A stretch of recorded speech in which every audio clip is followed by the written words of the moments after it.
যদি ভাইয়েরা বাবার সম্পত্তি দিতে না চায় তাহলে করণীয় কি জানুন বিস্তারিত।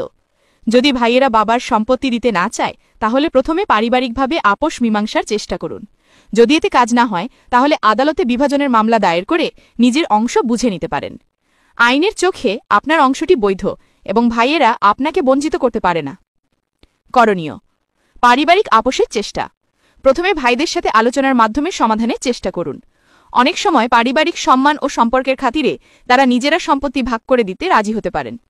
আইনি পদক্ষেপ: যদি আপোষে কাজ না হয় তাহলে আদালতে বিভাজনের মামলা দায়ের করুন। আইনগত অধিকার: মুসলিম উত্তরাধিকার আইন অনুযায়ী আপনার ন্যায্য অংশ রয়েছে।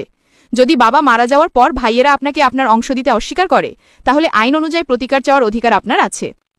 উত্তরাধিকার আইন: মনে রাখবেন, আপনার বাবার পৈতৃক সম্পত্তিতে আপনারও আপনার অন্য বোনদের সমান অধিকার আছে, তাই কেউ আপনাকে আপনার অংশ থেকে বঞ্চিত করতে পারে না।